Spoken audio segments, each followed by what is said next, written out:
Good morning. Good morning, y'all. I hope that you guys have been having an awesome week. I can't believe that we're here already at Wednesday. I looked up yesterday and was like, oh my gosh, tomorrow's Wednesday.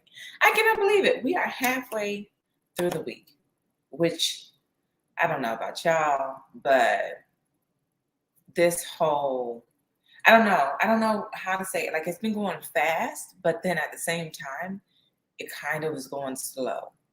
So I don't know, but that's usual for me when it's a new year. January kind of goes, and it's like, oh, we're just in January. It's okay. Oh, we're just in January. And then the next moment I look up, it's like January goes by, and it's kind of, it just goes. It just goes.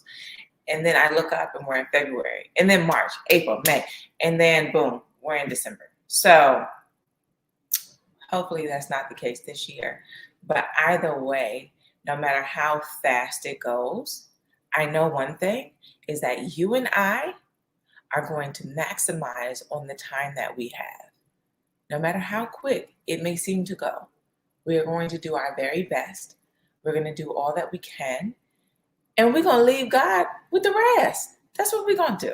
That's what we're going to do. That's how I told y'all 2022 is going to be different. It's different. It's already starting different. That's what it is. So I just need y'all to claim it. And that's it. So, yeah, I am. Again, I'm tired. My daughter, no, she wasn't trying to sleep last night. So, but we're here. We are here. And this is the thing. I would have thought coming into this. So when God told me to start this, right? I'm like, okay, Wednesday mornings. All right, 6 a.m. This is what I'm going to do. When I started doing it, I kind of thought, that was me, but I kind of thought that Wednesdays, if there was any day that I got sleep, it was going to be on Tuesday nights because I need to be prepared for Wednesdays. And I am doing what God told me to do. So there really shouldn't be any interruptions. Like if any day should flow well, it should be Wednesday mornings. Like if any part of a day should flow well, it should be Wednesday mornings. I think Tuesday nights are my least favorable nights of sleep.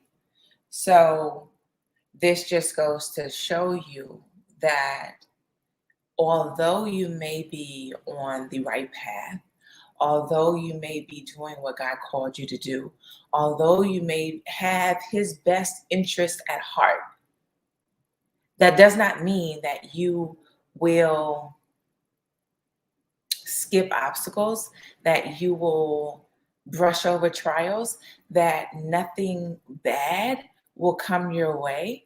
You won't feel pain. You won't be tired. You won't be exhausted. You'll be, sometimes we think we'll be fueled with energy and motivation and just bursting at the seams, just like, man, I'm doing God's will, and I am just going to feel like doing this every single day.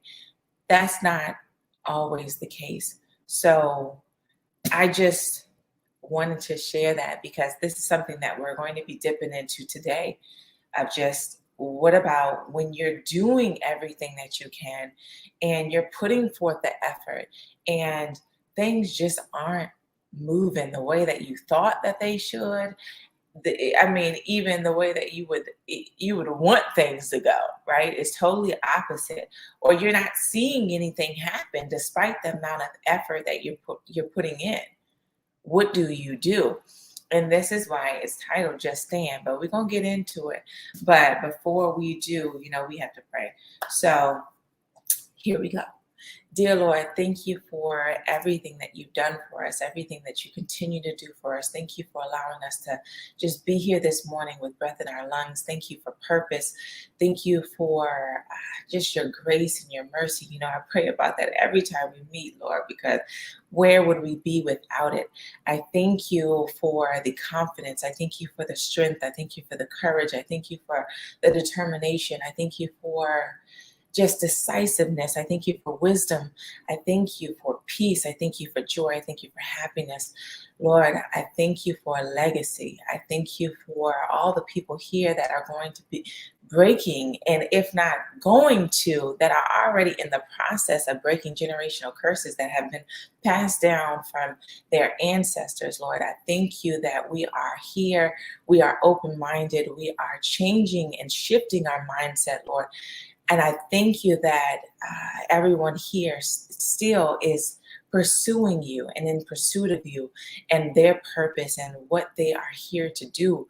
Lord, I ask that you speak directly to them. I ask that you nudge them on the shoulder, you tap them on the shoulder, and just let them know what it is that you're calling them to do, Lord.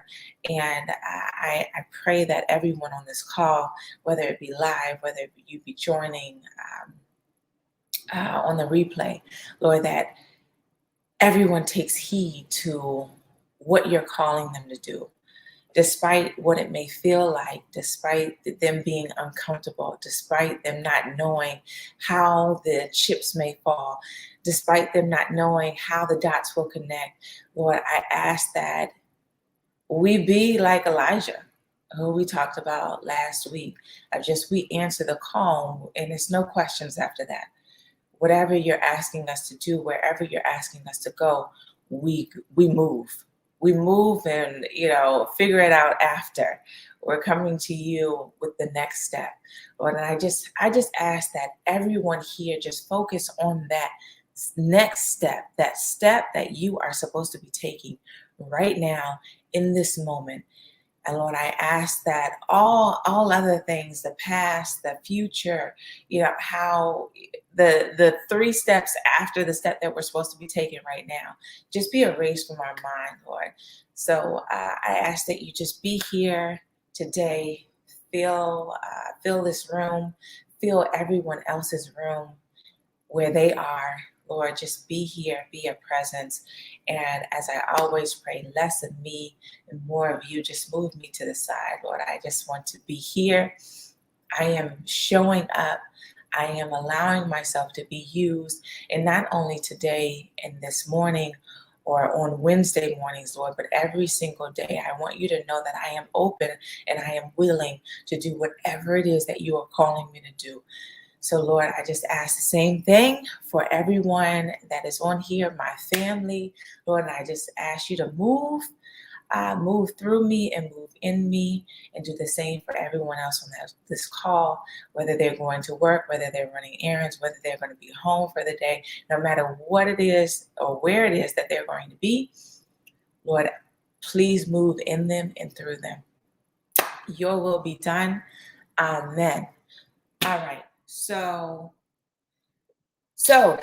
last week we talked about Elijah and his willingness, just like I prayed, his willingness to move and just not questioning those things and just being fluid and open and understanding that God's timing is impeccable, right? Because what happened when God told him to move and go into the town, and then he told him about this widow that was going to be taking care of him. What happened? He moved, and in that instant, and was saying, okay, well, you told me this, I'm moving. And when he did, the moment that he walked into the town doors, right? I know that's not what they said, but whatever it was, I call it the doors, right?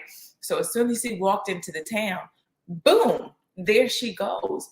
And this is the thing, when you take heed to what God is telling you to do, and we don't allow ourselves to block that. The thing is that you can count is that you are arriving wherever it is that you are supposed to be not a second too early, not a second too late. You are always on time, and God is always on time, no matter what it may seem.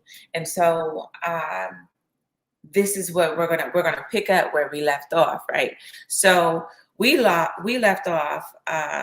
We went through First Kings 17 through 15. 16, sorry, 16. So we're gonna pick back up on 17.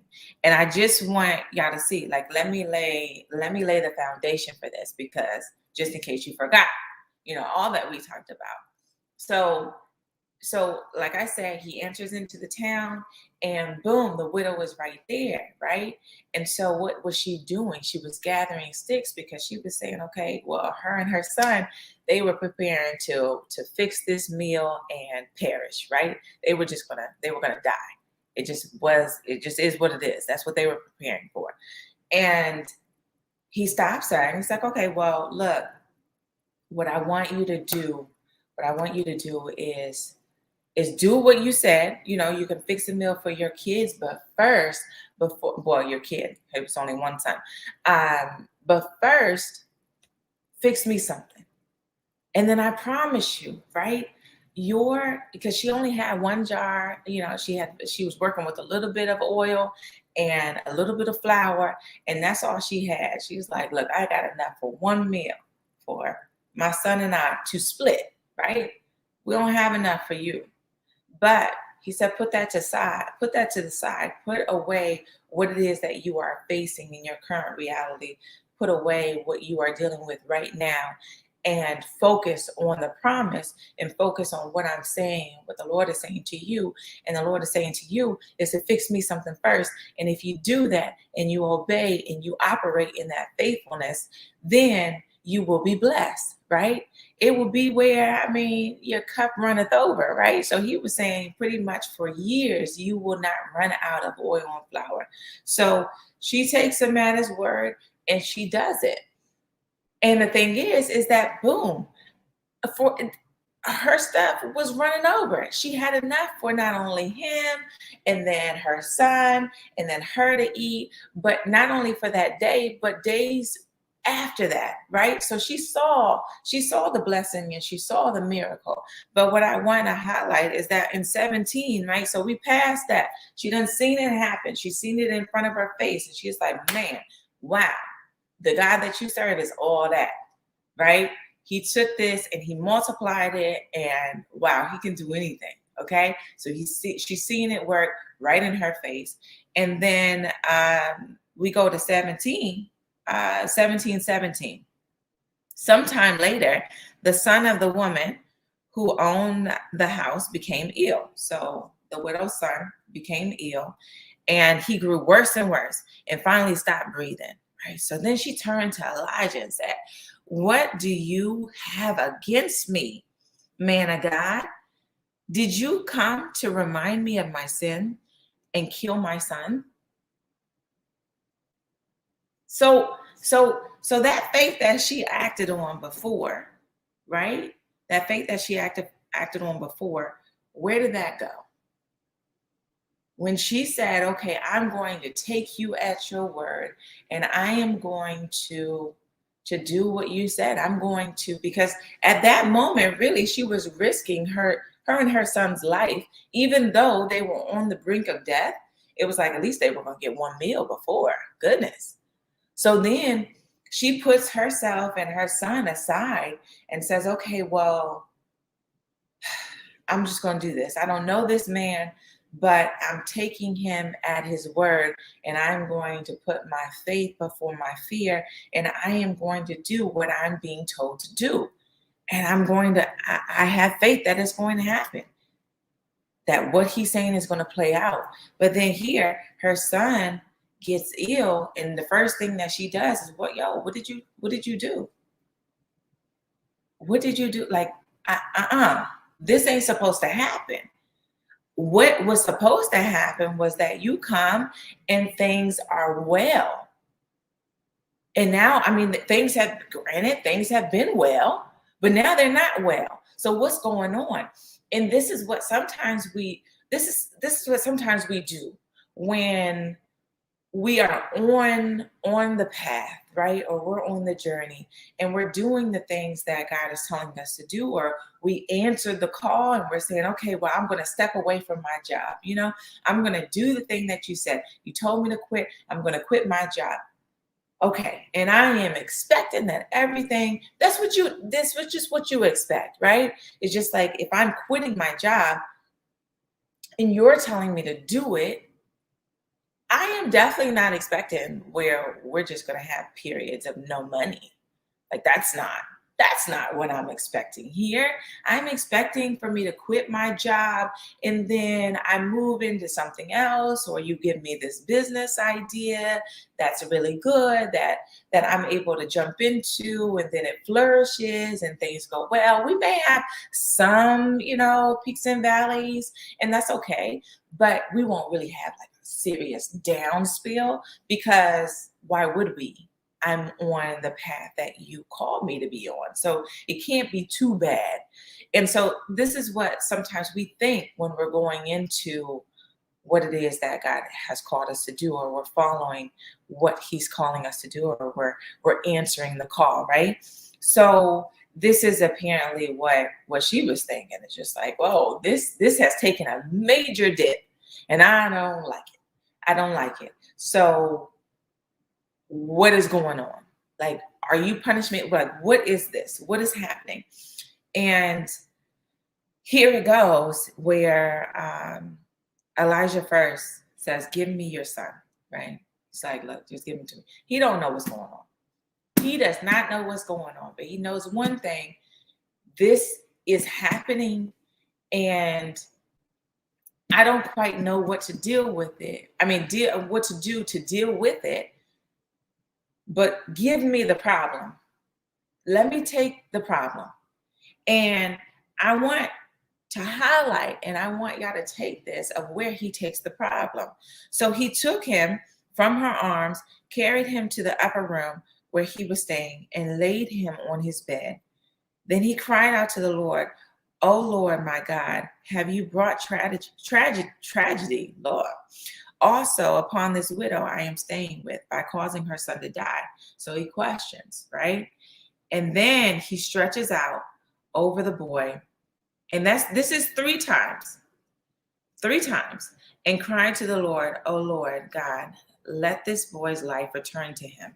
So one of the things that I want us to see is that Elijah didn't come up there and just say, "You know what, Lord? I don't know what's happening, but I know that you got this. And I know that you can heal this boy. And I know by the power of," like, that is not his stance. That's not how he came up there, right? He came up there with a question. And so I really want y'all to take that and understand that it is okay to question. It is okay to be like, look, this is hard. This is hard. And I don't know what is happening right now. But in that questioning, right? Understand where he took it. Where did I say that he took the problem? He took the problem right to the source. Just like, look, God, what's going on? He didn't take his problem to his friends. He didn't take his problem to his mother. He didn't take his problem to his father. He didn't take the problem. He didn't say anything to her. When she sat there with the problem and told him, what's going on? Did you do this? He wasn't like, "I don't know. Lord, I think he did. I don't know. I don't know what's going on. Man, I'm telling you, I didn't," like, he didn't sit there and fester in the problem. The moment she brought it to him, he immediately said, "Give me your son." I don't know what in the world, and I know I don't know what was going through his mind, but I know what would have been going through mine. It was just like, I don't know what's about to happen right now. I don't even know what is happening right now. So if I don't know what's happening in this moment, I definitely can't foresee what is going to happen when I bring this to God. He may very well say, Well, it was his time. I don't know. I don't want to deliver this news, but it is what it is. Like, I have no idea, but we're going to see what's going to happen. He could have all these things running through his head because he did not know, right? He didn't know what was happening. But the first thing that he said was, "Give me your son. Give me your son. Give me the problem." And I know, if even though I don't know why this problem is happening, I don't know what is going on, I know who to take the problem to. And I know if anything can be done, I know that God is the one that can do it. So I'm going to take it to him. So often we again fester in our problems. So we're on the right path, we're doing the right thing, we've answered the call, we're really trying to take heed to where God is calling us. We've stepped out on fear, wow, we stepped out on faith, we left our fear behind. We don't step out on fear, but we do step out regardless of fear. There we go. So we stepped out on faith and we acted upon it. But the thing that we seem to step out on, it just crumbled right beneath us. And it just seems like we just got left. So what do you do in those times? What are you doing? And a lot of us, our reaction is to now either talk about it or to sit there and question to ourselves of where we're like, wow, did I do the right thing? Man, I shouldn't have stepped out. I knew I shouldn't have stepped out. Man, without a plan, I talked to my dad and he told me I needed to have a plan. And I did it anyway. Man, oh my gosh. Are my kids, are we going to be all right? Like, we got daycare to pay for. We got school to pay for, whatever it may be that you got to pay for. Those things are running through your mind and you're trying to figure it out. And you're questioning in and of yourself. And first of all, you weren't the one who created yourself. You aren't the one who called you out to where you are. So how are you going to be the one who answers all the questions that you have? You have those questions. How are you going to just answer them? How are you going to sit there and say how things are going to play out, if things are going to play out the way that you would want them to? What is going on right now? How are you to answer those? But yet we sit there and bombard ourselves with all these questions, and those questions turn into worry, and those questions fuel the doubt, and those questions fuel anxiety as well. And then we start becoming and entering into a place of overwhelm, right? And then we start entering into a place of confusion, because that's when did I hear the call, right? Did I hear him right? I know God told me to leave my job, but why would he tell me to leave my job to be here? That doesn't make any sense. And then we go everywhere. But this is the thing. When those problems occur, this is why I titled this, Just Stand. So when we make that, we talked about making the commitment, right? The commitment. And we're saying whatever it is that God is calling you to do, wherever He's leading you, or the things that you have to change. When I posted my video yesterday about who do you need to become, we've already had this conversation in detail, right? Trying to figure out who you need to be and focusing on that. So if you've made the decision, if you're saying, okay, I identify and I've written down who this person is that I need to become. And if that person is not staying in bed till 10 o'clock, in the morning, and they're waking up at 5, 6 a.m., then guess what you need to be doing, right?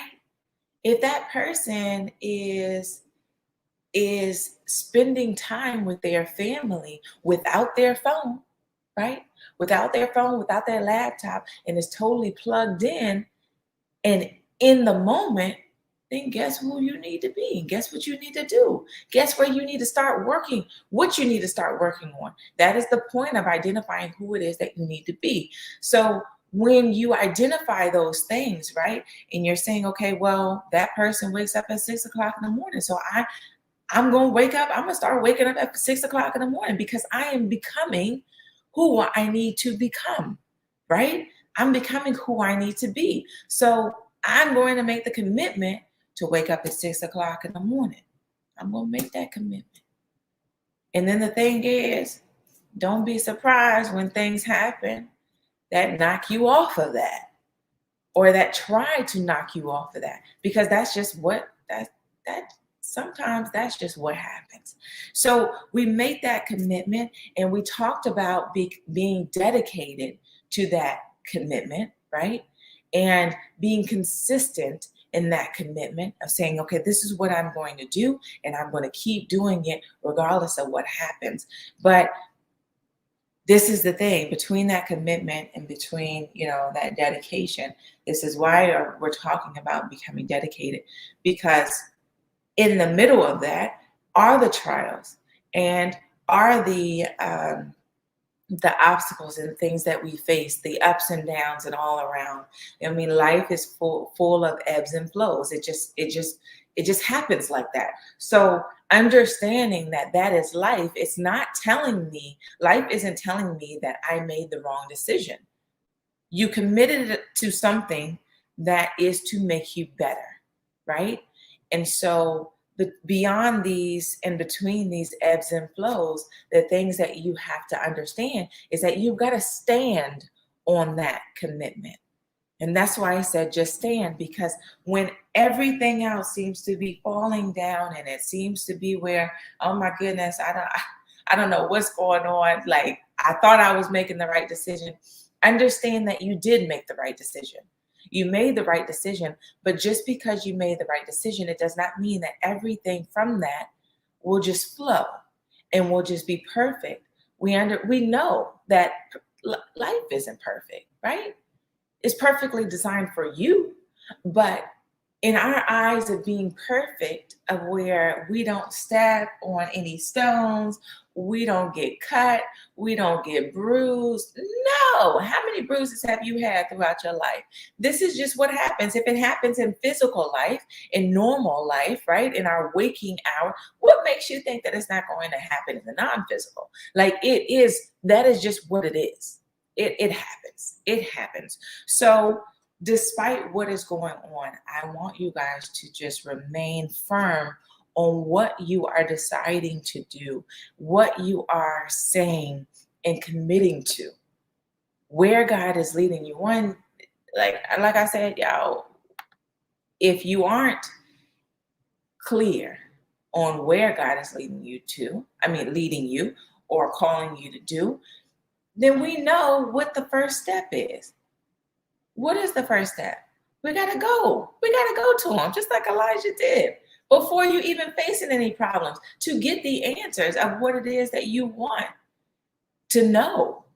Where do I go? What is it that you're calling me to do? What do I need to do in this moment? Let me know and I will do it. But before you do it, you got to know. So we're going there to get the answers of what we're supposed to do.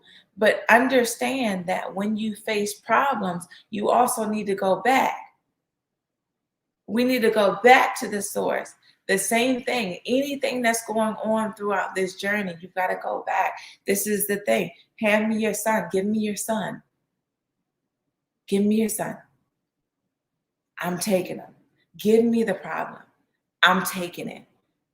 Don't face the problem alone when you are not alone. You were not built to be alone. You were not made to travel this journey alone. The things that he's calling you to do, and this is the thing that you'll see if you haven't seen it already, usually it's bigger than you, right? It seems like this is going to take a lot.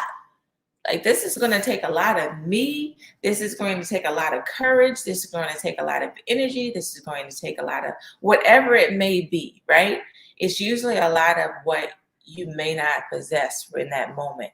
So it's like that for a reason, right? It's bigger than you for a reason, because the thing is that you're going to have to reach outside of yourself, right? In the sense, right? In the sense, because sometimes we just think about what it is that we have, right?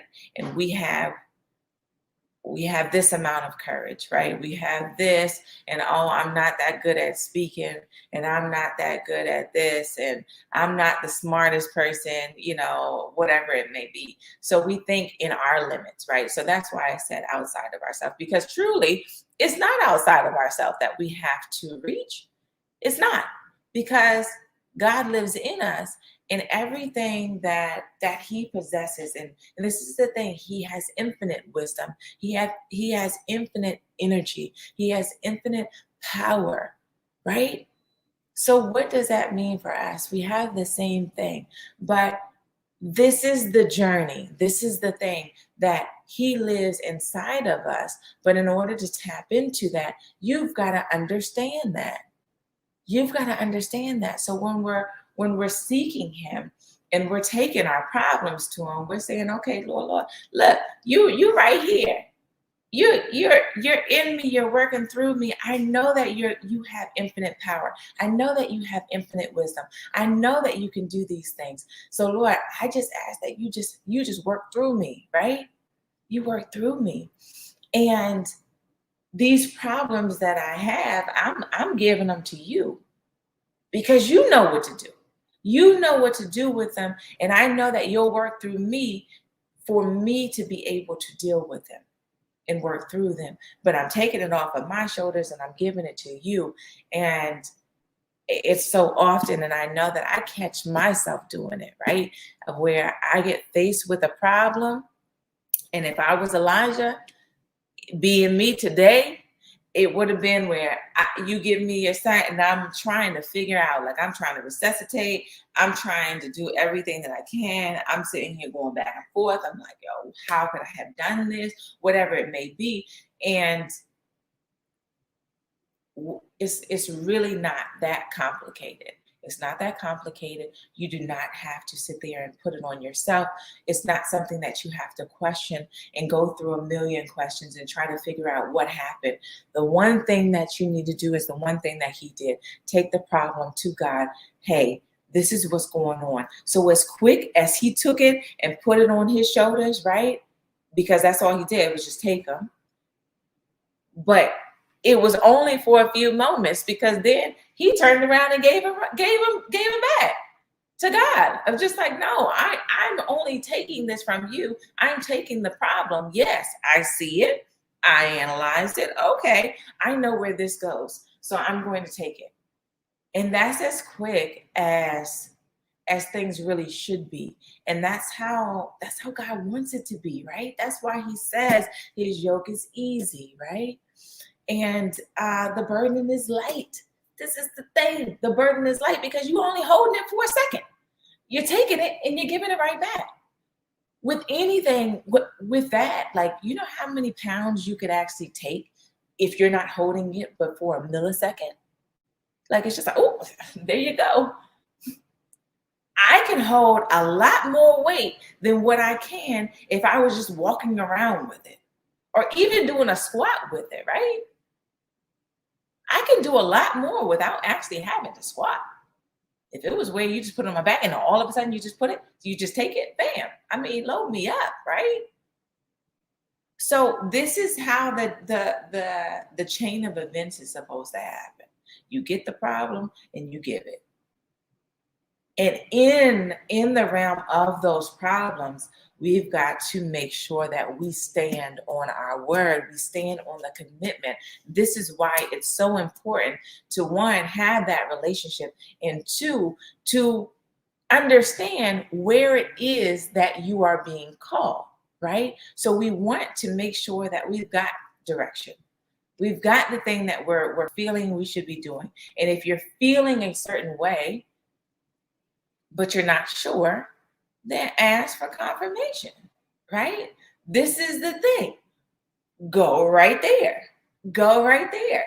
And we're asking for confirmation on what it is that we feel we should be doing. Lord, can you confirm this for me? I just want to be sure that I'm moving in the right direction and doing the right things. Okay, great. He confirmed it, then move. And then when things happen, don't go back on it and say, okay, well, maybe I shouldn't have done this. Did I hear him right? No, you heard him right because you made sure you did. You got that confirmation, or it resonated with your spirit, or you knew it was him that was talking to you. It didn't matter, but you are headed in that right direction, and things are going to come.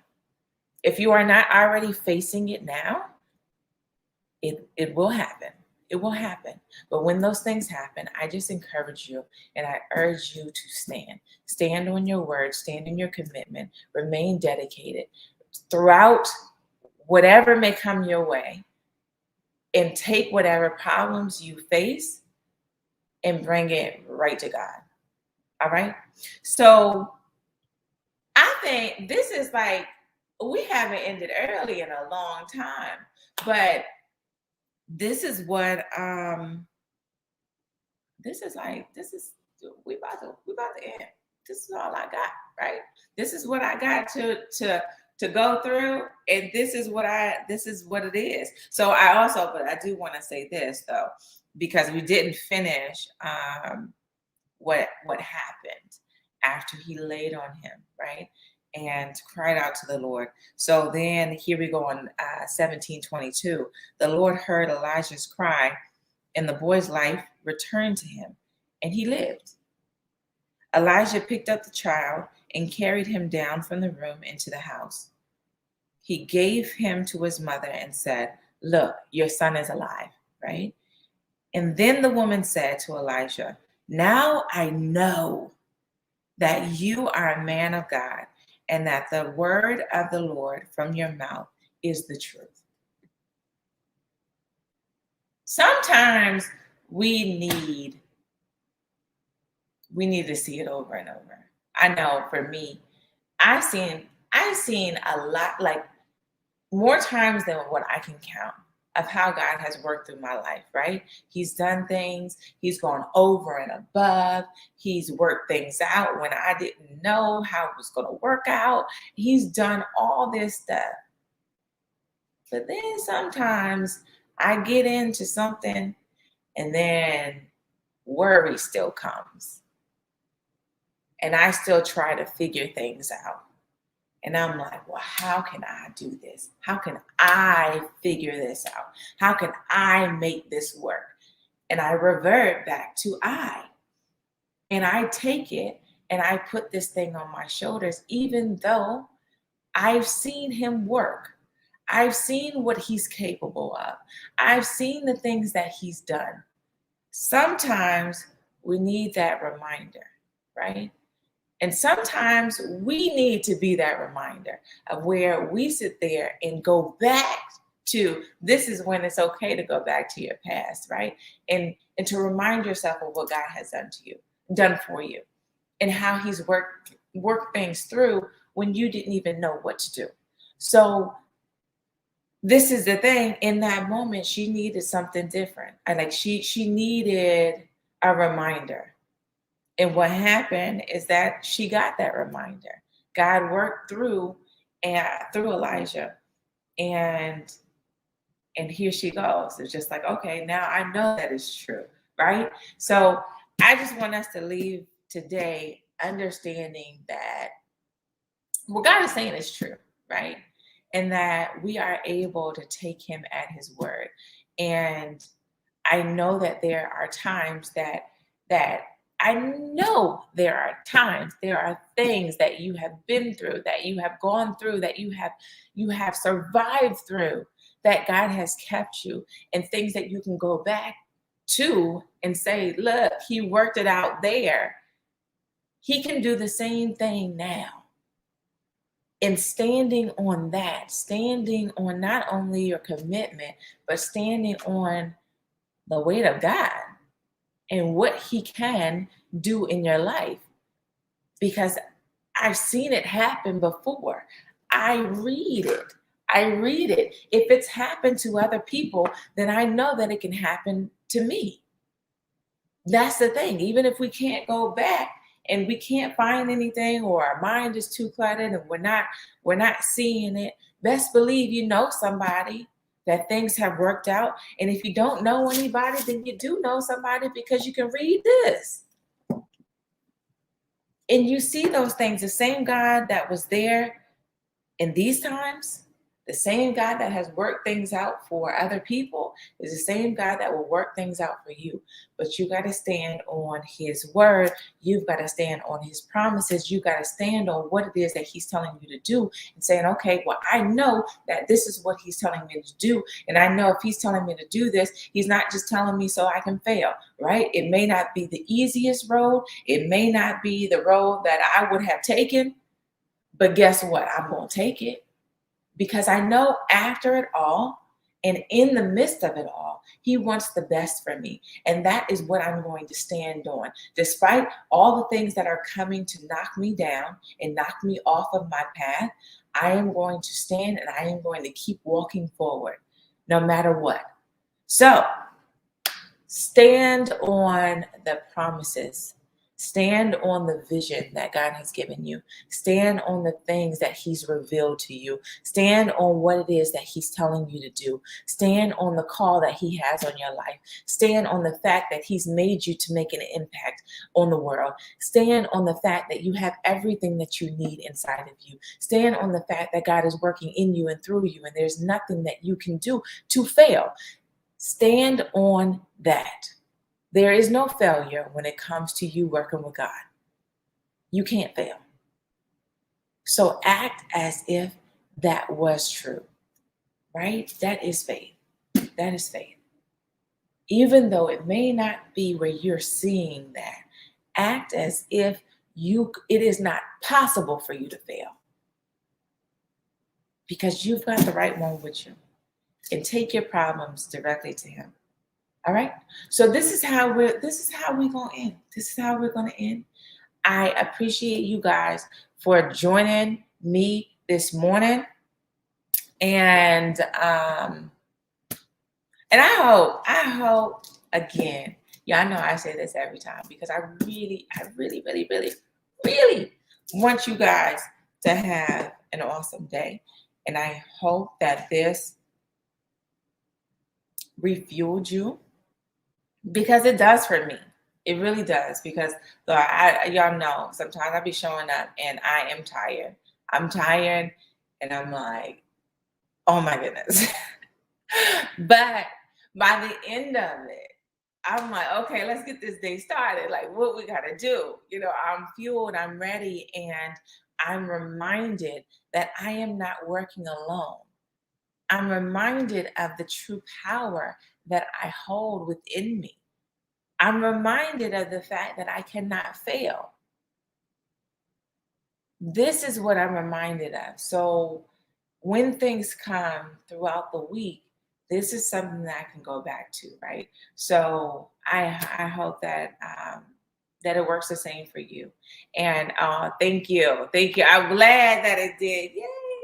Yay! So y'all be great. Be great today, because that's what you are created to be, because you are greatness. This is what lies in you, and this is what you are made of, and this is what you are. You are the epitome of greatness. So wherever it is that you're going, whether it be to work, whether it is that you're about to wake your kids up and you're about to get started for the day, whether you have errands to run, whether you've got things to knock out, it doesn't matter. Whatever you are doing, bring that greatness to the table. That is your job. That is the thing that you are supposed to be doing. So focus on that. Focus on being the best that you can possibly be, and leave the rest. You go ahead and take it right up. All right. So y'all be great. And we're going to be back here next Wednesday, as we always are, at 6 a.m. Eastern Standard Time, right? Some of y'all are or not Eastern, but Eastern Standard Time, 6 a.m. This is where we're going to be. I'll see y'all next Wednesday.